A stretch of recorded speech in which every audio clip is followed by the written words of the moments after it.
ਵਾਹਿਗੁਰੂ ਜੀ ਕਾ ਖਾਲਸਾ ਵਾਹਿਗੁਰੂ ਜੀ ਕੀ ਫਤਿਹ। ਕੱਲ੍ਹ ਅਸੀਂ ਸ਼ੁੱਧ ਗੁਰਬਾਣੀ ਉਚਾਰਨ ਦੇ ਵਿਸ਼ੇ 'ਤੇ ਇੱਥੇ ਵਿਚਾਰ ਛੱਡੀ ਸੀ ਕਿ ਜਿਹੜਾ ਸ਼ਬਦ ਕਿਰਿਆ ਹੈ, ਕਿਰਿਆਵਾਚੀ ਸ਼ਬਦ ਹੈ, ਉਹਦੇ ਨਾਲ ਜਦੋਂ ਸਿਆਰੀ ਆਉਂਦੀ ਹੈ ਉਹ ਕਾਰਕ ਦੇ ਤੌਰ 'ਤੇ ਵਰਤੀ ਜਾਂਦੀ ਹੈ। ਉਹਦੇ ਅੱਗੇ ਕੋਈ ਨਾ ਕੋਈ ਸੰਬੰਧਕੀ ਪਦ ਲੱਗ ਕੇ ਕਈ ਦਫਾ ਅਰਥ ਹੁੰਦੇ ਨੇ, ਤੋ ਉਹ ਜਿਹੜੀ ਸਿਆਰੀ ਹੈ ਉਹ ਉਚਾਰਨ ਨਹੀਂ ਹੁੰਦੀ। ਜਿਵੇਂ ਨਾਨਕ ਹੂਮੇ ਮਾਰ ਬ੍ਰਹਮ ਮਿਲਾਇਆ, ਹੂਮੇ ਮਾਰ, ਮਾਰ ਦੇ ਰਰੇ ਨੂੰ ਸਿਆਰੀ ਲੱਗੀ ਹੈ, ਇਹ ਉਚਾਰਨ ਨਹੀਂ ਹੋਏਗੀ, ਅਰਥ ਹੋਏਗਾ ਮਾਰ ਕੇ।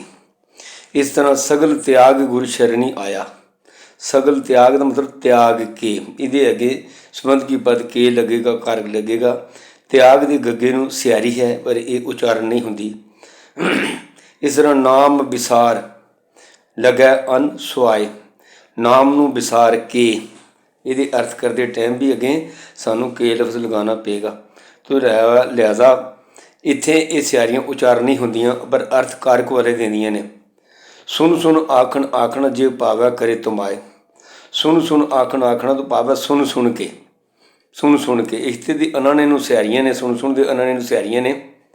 ਇਵੇਂ ਰੱਜ ਰੱਜ ਭੋਜਨ ਖਾਵੋ ਮੇਰੇ ਭਾਈ, ਰੱਜ ਰੱਜ ਮੈਨੇ ਰੱਜ ਰੱਜ ਕੇ, ਜਦੋਂ ਉਚਾਰਨ ਇਹਦੇ ਅਰਥ ਕਰਾਂਗੇ ਤੇ ਰੱਜ ਰੱਜ ਕੇ ਭੋਜਨ ਖਾਵੋ ਇਹਦੇ ਅਰਥ ਹੋਣਗੇ।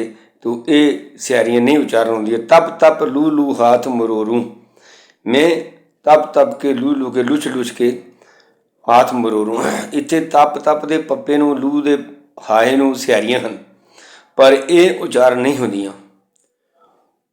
ਉਹ ਬੱਕਰਾ ਰਿਣ ਖਾਇਆ ਸਭ ਕੋ ਆਖਿਆ ਪਾਏ, ਇੱਥੇ ਕੁਹੂ ਬੱਕਰਾ, ਬੱਕਰੇ ਨੂੰ ਕੁਹੂ ਕੇ, ਕੁਹ ਕੇ, ਕੁਹ ਬੱਕਰਾ ਰਿਣ ਖਾਇਆ ਸਭ ਕੋ ਆਖਿਆ ਪਾਏ। ਤੋ ਇਹ ਹੁਣ ਇਸ ਤੋਂ ਅੱਗੇ ਅਸੀਂ ਵਿਚਾਰ ਕਰਾਂਗੇ ਬਈ ਪੈਰ ਵਿੱਚ ਚਿੰਨ੍ਹ ਲੱਗੇ ਹੁੰਦੇ ਨੇ, ਕਈਆਂ ਸ਼ਬਦਾਂ ਦੇ ਪੈਰਾਂ ਵਿੱਚ, ਅੱਖਰਾਂ ਦੇ ਪੈਰਾਂ ਵਿੱਚ ਚਿੰਨ੍ਹ ਲੱਗੇ ਹੁੰਦੇ ਨੇ, ਜਿਨ੍ਹਾਂ ਨੂੰ ਅਸੀਂ ਪਹਿਲਾਂ ਚਿੰਨ੍ਹ ਵਿਚਾਰਦੇ ਹਾਂ, ਜਿਹਨੂੰ ਉਦਾਤ ਚਿੰਨ੍ਹ ਕਹਿੰਦੇ ਨੇ। ਇਹ ਹਾਹੇ ਦੀ ਤਰ੍ਹਾਂ ਛੋਟਾ ਜਿਹਾ ਨੀਚੇ ਹਾਹਾ ਲਿਖਿਆ ਹੁੰਦਾ ਹੈ। ਗੁਣ ਰਾਸ ਬਨ ਪੱਲੇ ਆਣੀ, ਇੱਥੇ ਬੰਨ ਦੇ ਨੰਨੇ ਦੇ ਥੱਲੇ ਵੀ ਚਿੰਨ੍ਹ ਹੈ, ਜਿਹੜਾ ਇਹ ਨਿੱਕੀ ਜਿਹੀ ਡੈਸ਼, ਟੇਢੀ ਜਿਹੀ ਡੈਸ਼ ਪਈ ਹੋਈ ਹੈ। ਬਨ ਬਨ ਪੱਲਾ, ਬਨ ਪੱਲਾ ਆਣੀ, ਠੱਗ ਮੁੱਠੀ ਕੁੜਿਆਰ ਬਨ ਚਲਾਈ ਹੈ। ਇੱਥੇ ਵੀ ਨੰਨੇ ਦੇ ਥੱਲੇ ਡੈਸ਼ ਜਿਹੀ ਹੈ, ਟੇਢੀ ਜਿਹੀ ਡੈਸ਼ ਹੈ। ਇਹ ਜਿਹੜਾ ਹੈ ਇਹ ਲੱਗਾ ਹੋਇਆ ਉਦਾਤ ਚਿੰਨ੍ਹ ਹੈ, ਜਿਸ ਨਾਲ ਅਰਥ ਹੋਵੇਗਾ ਬੰਨਣਾ। ਇਵੇਂ ਗੁਨਾ ਗਵਾਈ ਗੰਠੜੀ ਔਗੁਣ ਚੱਲੀ ਬਨ, ਇੱਥੇ ਉਦਾਤ ਚਿੰਨ੍ਹ ਨਹੀਂ ਲੱਗਾ ਹੋਇਆ, ਬਨ ਥੱਲੇ ਚਿੰਨ੍ਹ ਨਹੀਂ ਹੈ ਪਰ ਅਰਥ ਬੰਨਣ ਦਾ ਹੀ ਹੈ। ਇਹਦੇ ਅਰਥ ਕੋਈ ਬਦਲ ਨਹੀਂ ਜਾਂਦੇ, ਇਹਦੇ ਨਾਲ ਮਾੜਾ ਮੋਟਾ ਉਚਾਰਨ 'ਚ ਫਰਕ ਪੈਂਦਾ।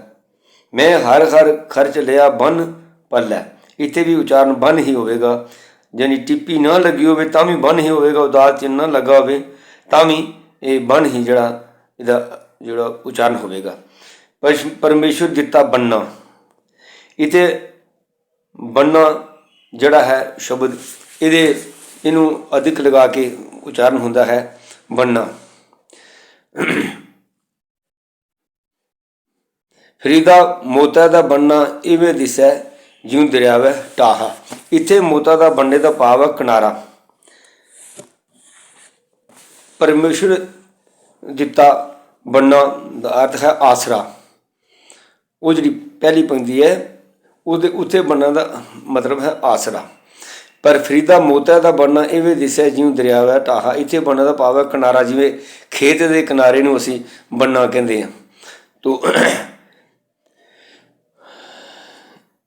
ਇਹਦੇ ਵਿੱਚ ਵੀ ਉਦਾਤ ਚਿੰਨ੍ਹ ਨਹੀਂ ਲੱਗੇ ਹੋਏ ਪਰ ਅਸੀਂ ਉਚਾਰਨ ਕਰਦੇ ਟਾਈਮ ਉਦਾਤ ਚਿੰਨ੍ਹ ਦੀ ਤਰ੍ਹਾਂ ਹੀ ਬੰਨਾ ਕਰਨਾ ਹੈ ਉਚਾਰਨ। ਫਿਰ ਚਿੰਨ੍ਹ ਹੈ ਜਿਹੜਾ ਅਧਿਹਾਇ ਦੀ ਤਰ੍ਹਾਂ ਲੱਗਾ ਹੁੰਦਾ ਹੈ, ਜਿਨ੍ਹਾਂ ਸ਼ਬਦਾਂ ਦਾ ਅਰਥ ਨਹਾਉਣ, ਇਸ਼ਨਾਨ ਨਾਲ ਸੰਬੰਧ ਰੱਖਦਾ ਹੈ। ਉੱਥੇ ਨੰਨੇ ਅੱਖਰ ਹੇਠ ਅਧਿਹਾਏ ਦਾ ਉਚਾਰਨ ਕਰਨਾ ਜਿਹੜਾ ਹੈ ਉਹ ਚਾਹੀਦਾ ਹੈ, ਕਿਉਂਕਿ ਉੱਥੇ ਅਗਰ ਅਧਿਹਾਏ ਦਾ ਉਚਾਰਨ ਥੱਲੇ ਨਹੀਂ ਕਰਾਂਗੇ ਤਾਂ ਉਹਦੇ ਅਰਥ ਬਦਲ ਜਾਂਦੇ ਨੇ। ਜਿਵੇਂ ਤੀਰਥ ਨਹਾਵਾਂ ਜੇ ਤਿਸ ਭਾਵਾਂ ਬਿਨ ਭੰਨ ਕੇ ਨਹਾਈ ਕਰੀ, ਇੱਥੇ ਇਹ ਅਧਿਹਾ ਜਿਹੜਾ ਹੈ ਇਹ ਨਹੀਂ ਲੱਗਾ ਹੋਇਆ, ਲੇਕਿਨ ਉਚਾਰਨ ਅਸੀਂ ਇਸ ਤਰ੍ਹਾਂ ਹੀ ਕਰਨਾ ਹੈ, ਤੀਰਥ ਨਹਾਵਾਂ ਜੇ ਨੰਨੇ ਦੇ ਥੱਲੇ ਅਧਿਹਾਏ ਦਾ ਉਚਾਰਨ ਨਹਾਵਾਂ ਜੇ ਤਿਸ ਭਾਵਾਂ ਬਿਨ ਪਾਣੀ ਕੇ ਨਹਾਏ ਕਰੀ, ਨੰਨੇ ਦੇ ਥੱਲੇ ਇੱਥੇ ਵੀ ਹਾਏ ਦਾ ਉਚਾਰਨ ਕਰਨਾ ਨਹਾਏ ਕਰੀ। ਇਹ ਕਈ ਥਾਂ 'ਤੇ ਅਤੇ ਹਾਏ ਛੋਟੇ ਛੋਟੇ ਹਾਥ ਥੱਲੇ ਲਗਾ ਕੇ ਵੀ ਦੱਸੇ ਹੋਏ ਨੇ। ਅੰਤਰਗਤ ਤੀਰਥ ਮਲ ਨਹਾਓ, ਇੱਥੇ ਲਿਖਿਆ ਨਾਓ। ਨਾਓ ਦਾ ਮਤਲਬ ਨਾਮ ਵੀ ਹੁੰਦਾ ਹੈ, ਤੇ ਲਿਹਾਜ਼ਾ ਇੱਥੇ ਨਹਾਓ ਦਾ ਮਤਲਬ ਇਸ਼ਨਾਨ ਕਰੋ। ਅੰਤਰਗਤ ਤੀਰਥ ਮਲ ਨਹਾਓ, ਇੱਥੇ ਨੰਨੇ ਦੇ ਹੇਠ ਅਸੀਂ ਅੱਧੇ ਹਾਥ ਦੀ ਆਵਾਜ਼ ਕੱਢਣੀ ਹੈ, ਨਹਾਓ।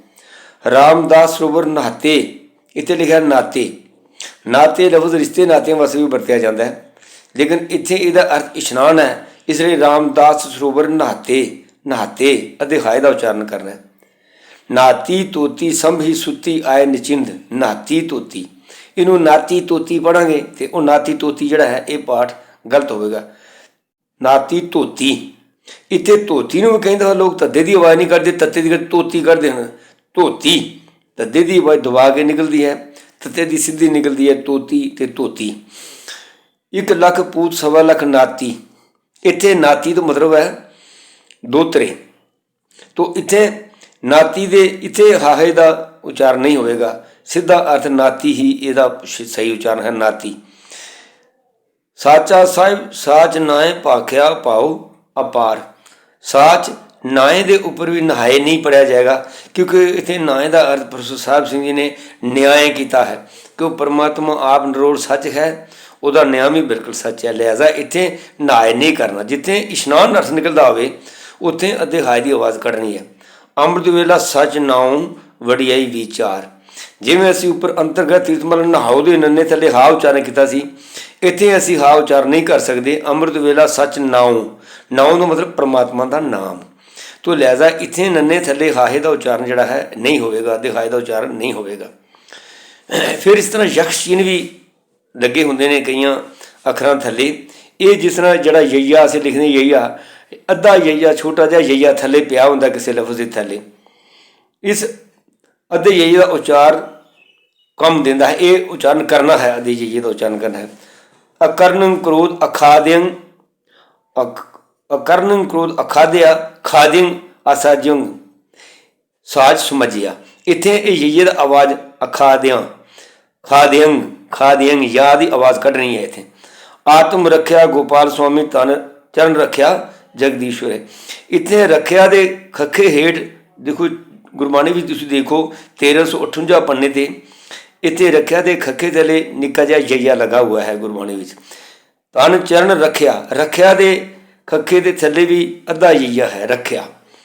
ਰਾਰਾ ਖੱਖਾ ਯਈਆ ਕੰਨਾ ਨਹੀਂ ਲਿਖਿਆ, ਰਾਰਾ ਖੱਖਾ ਕੰਨਾ ਲਿਖਿਆ ਹੈ ਅਤੇ ਖੱਖੇ ਥੱਲੇ ਛੋਟਾ ਜਿਹਾ ਯਈਆ ਪਿਆ ਹੋਇਆ ਹੈ, ਤਾਂ ਇਹਦਾ ਉਚਾਰਨ ਹੋਣਾ ਹੈ ਰੱਖਿਆ। ਜਗਦੀਸ਼ਵਰੇ ਦੇ ਸੱਸੇ ਦੇ ਥੱਲੇ ਨਿੱਕਾ ਜਿਹਾ ਵਵਾ ਹੈ, ਇੱਥੇ ਵਵੇ ਦਾ ਉਚਾਰਨ ਹੋਣਾ ਹੈ ਜਗਦੀਸ਼ਵਰੇ। ਜੈਨ ਕਲਾ ਸਸ ਸੂਰ ਨਖੇਤਰ ਜੋਤਿੰਗ ਸਾਧਨ ਸਰੀਰ ਧਾਰਨ, ਇੱਥੇ ਨਖੇਤਰ ਦੇ ਖੱਖੇ ਥੱਲੇ ਯਈਆ ਵੀ ਹੈ ਤੇ ਤੱਤੇ ਨਾਲ ਅੱਧਾ ਰਾਰਾ ਹੈ, ਨਖੇਤਰ ਨਹੀਂ ਬਣਨਾ, ਨਖੇਤਰ। ਜੋਤਿੰਗ ਦੇ ਤੱਤੇ ਉੱਪਰ ਟਿੱਪੀ ਵੀ ਹੈ, ਥੱਲੇ ਯਈਆ ਵੀ ਹੈ, ਜੋਤਿੰਗ। ਤਾਂ ਇਹ ਜਿਹੜੇ ਥੱਲੇ ਅੱਖਰ ਲੱਗੇ ਹੁੰਦੇ ਨੇ ਇਹ ਉਚਾਰਨ ਕਰਨੇ ਨੇ, ਕਈ ਥਾਂ 'ਤੇ ਲੱਗੇ ਹੁੰਦੇ ਨੇ, ਕਈ ਥਾਂ 'ਤੇ ਨਹੀਂ ਲੱਗੇ ਹੁੰਦੇ, ਪਰ ਉੱਥੇ ਇਹਨਾਂ ਦਾ ਉਚਾਰਨ ਕਰਨਾ ਵਾਜਿਬ ਹੁੰਦਾ ਹੈ ਅਰਥੋਂ ਸਪਸ਼ਟ ਕਰਨ ਵਾਸਤੇ, ਉੱਥੇ ਵੀ ਅਸੀਂ ਲਗਾ ਕੇ ਉਚਾਰਨ ਕਰਨੇ ਨੇ। ਜਿਵੇਂ ਮੈਂ ਤੁਹਾਨੂੰ ਦੱਸਿਆ ਕਿ ਤੀਰਥ ਨਾਵਾਂ ਦੇ ਥੱਲੇ ਹਾਹਾ ਨਹੀਂ ਲੱਗਾ, ਜੇ ਤੁਸੀਂ ਭਾਵਾਂ ਬਿਨ ਪਾਣੇ ਕੇ ਨਹਾਏ ਕਰੀ, ਨਹਾਏ ਦੇ ਨੰਨੇ ਥੱਲੇ ਹਾਹਾ ਨਹੀਂ ਲੱਗਿਆ, ਪਰ ਅਸੀਂ ਇਹ ਉਚਾਰਨ ਕਰਨੇ ਨੇ ਪਾਠ ਕਰਦੇ ਹਾਂ। ਖਾਦਿੰ ਅਸਾਜਿੰ ਰੱਖਿਆ ਨਖੇਤਰ ਜੋਤਿੰਗ, ਇਹ ਸ਼ਬਦ ਸਾਰੇ ਜਿਹੜੇ ਨੇ ਇਹਨਾਂ ਦੇ ਉਚਾਰਨ ਹੋਣੇ ਨੇ, ਜਿਹੜੇ ਨਾਲ ਛੋਟੇ ਛੋਟੇ ਅਕਸ਼ਰ ਥੱਲੇ ਲਿਖੇ ਹੋਏ ਨੇ। ਇੱਕ ਹੋਰ ਗੁਰਬਾਣੀ ਵਿੱਚ ਨਿਯਮ ਹੈ ਬਈ ਕਿਸੇ ਸ਼ਬਦ ਦੇ ਅੱਗੇ 2 ਬਿੰਦੀਆਂ ਲੱਗੀਆਂ ਹੁੰਦੀਆਂ ਨੇ, ਸੈਮੀਕੋਲਨ ਜਿਹੜੀ 2 ਬਿੰਦੀਆਂ ਲੱਗੀਆਂ ਹੁੰਦੀਆਂ ਨੇ, ਜਿਸ ਤਰ੍ਹਾਂ ਸਰਬ ਦੋਖ ਤਿਆਗੀ ਸਰਬ ਧਰਮ ਦ੍ਰਿੜ ਤਨ ਦੇ ਉਹਨਾਂ ਦੇ ਅੱਗੇ 2 ਖੜੀਆਂ ਬਿੰਦੀਆਂ ਲੱਗੀਆਂ ਹੋਈਆਂ ਨੇ। ਤੋ ਇਹਦਾ ਉਚਾਰਨ ਜਿਹੜੇ ਕਹਿੰਦੇ ਨੇ ਵੀਰ ਜਿਸ ਤਰ੍ਹਾਂ ਗੁਰਬਾਣੀ ਲਿਖੀ ਉਸ ਤਰ੍ਹਾਂ ਹੀ ਉਚਾਰਨ ਕਰਨਾ, ਉਸ ਤਰ੍ਹਾਂ ਕਿਵੇਂ ਉਚਾਰਨ ਕਰਾਂਗੇ? ਇਵੇਂ ਉਚਾਰਨ ਕਰਨਗੇ ਦ੍ਰਿੜ ਤਨ 2 ਬਿੰਦੀਆਂ, ਇਹਦੇ ਨਹੀਂ ਉਚਾਰਨ ਨਹੀਂ ਹੋ ਸਕਦਾ। ਤੋ ਇਹ ਜਿਹੜੀਆਂ 2 ਬਿੰਦੀਆਂ ਨੇ ਇਹਨਾਂ ਨੂੰ ਵਿਸਰਗਨ ਕਿਹਾ ਗਿਆ ਹੈ। ਇਹ ਇਹਨਾਂ ਦਾ ਉਚਾਰਨ ਹਾਏ ਨੂੰ ਸਿਆਰੀ ਲਗਾ ਕੇ ਇਸ ਤਰ੍ਹਾਂ ਉਚਾਰਨ ਹੁੰਦਾ ਜਿਵੇਂ ਹਾਏ ਨੂੰ ਸਿਆਰੀ ਲੱਗੀ ਹੋਵੇ, ਯਾਨੀ ਦ੍ਰਿੜ ਤਨ ਅਨਾਣੇ ਦੇ ਅੱਗੇ ਹਾ ਸਿਆਰੀ ਦ੍ਰਿੜ ਤਨ ਹੈ ਉਚਾਰਨ ਹੋਵੇਗਾ। ਇਸ ਤਰ੍ਹਾਂ ਲਬਦੇਨ ਸਾਧ ਸੰਗੇਨ ਨਾਨਕ ਮਸਤਕ ਲਖਨ ਹੈ, ਇੱਥੇ ਲਿਖਿਆ ਲੱਲਾ ਸਿਆਰੀ ਖੱਖਾ ਥੱਲੇ ਅੱਧਾ ਹਾ ਤੇ ਅਨਾਣਾ। ਅਨਾਣੇ ਅੱਗੇ ਅਸੀਂ ਸਿਆਰੀ ਹਾਹੇ ਦਾ ਉਚਾਰਨ ਆਪੇ ਕਰਨਾ। ਲਿਖੇ ਨੇ ਹੋਇਓ ਹੈ ਹੁਵੰਤੋ ਹਰਨ ਪਰਨ ਸੰਪੂਰਨ ਹੈ। ਇੱਥੇ ਲਿਖਿਆ ਸੰਪੂਰਨ, ਸੱਸਾ ਉੱਪਰ ਟਿੱਪੀ, ਪੱਪੇ ਨੂੰ ਦਲੌਂਕੜ, ਰਾਰਾ ਅਨਾਣਾ, ਅੱਗੇ ਦੋ ਬਿੰਦੀਆਂ ਨੇ। ਇਹ ਦੋ ਬਿੰਦੀਆਂ ਨੂੰ ਅਸੀਂ ਹਾ ਸਿਆਰੀ ਵਾਂਗ ਉਚਾਰਨ ਕਰਨਾ, ਸੰਪੂਰਨ ਹੈ। ਸੁਖੈਨ ਬੈਨ ਰਤਨੰਗ ਰਚਨੰਗ ਕੁਸੁੰਭ ਰੰਗਨੇ, ਰਾਰਾ ਉੱਪਰ ਟਿੱਪੀ, ਗੱਗਾ ਨੰਨਾ ਲਿਖਿਆ, ਅੱਗੇ ਦੋ ਬਿੰਦੀਆਂ ਲੱਗੀਆਂ ਨੇ। ਇਹ ਦੋ ਬਿੰਦੀਆਂ ਜਿਹੜੀਆਂ ਨੇ ਇਹਨਾਂ ਨੂੰ ਅਸੀਂ ਰੰਗਨਹਿ ਕਰਕੇ ਪੜ੍ਹਾਂਗੇ। ਜੋ ਇਹ ਹਨ ਸ਼ੁੱਧ ਉਚਾਰਨ ਦੀਆਂ ਵੰਨਗੀਆਂ। ਜਿੱਥੇ ਕਿਸੇ ਸ਼ਬਦ ਦੇ ਅੱਗੇ ਦੋ ਜਿਹੜੀਆਂ ਬਿੰਦੀਆਂ ਡਾਟ ਉੱਪਰ ਥੱਲੇ ਖੜੇ ਲੱਗੇ ਹੁੰਦੇ ਨੇ, ਉਹਨਾਂ ਨੂੰ ਅਸੀਂ ਉਦਾਤ ਚਿੰਨ੍ਹ ਕਹਿੰਦੇ ਹਾਂ। ਹੁਣ ਇਸ ਤਰ੍ਹਾਂ ਲਫ਼ਜ਼ ਹੈ 72 ਘਰ ਇੱਕ ਪੁਰਖ ਸਮਾਇਆ, ਹੁਣ ਦੀਆ ਨਾਮ ਲਿਖਾਈ। 72 ਇੱਥੇ 72 ਦਾ ਅਰਥ ਹੈ ਗਿਣਤੀ ਦਾ 72। ਅਤੇ ਇੱਥੇ ਅਸੀਂ ਦਬਾ ਕੇ 72 ਨਹੀਂ ਪੜ੍ਹਨਾ, 72 ਨਹੀਂ ਪੜ੍ਹਨਾ, 72 ਪੜ੍ਹਨਾ। 72 ਘਰ ਇੱਕ ਪੁਰਖ ਸਮਾਇਆ, ਹੁਣ ਦੀਆ ਨਾਮ ਲਿਖਾਈ।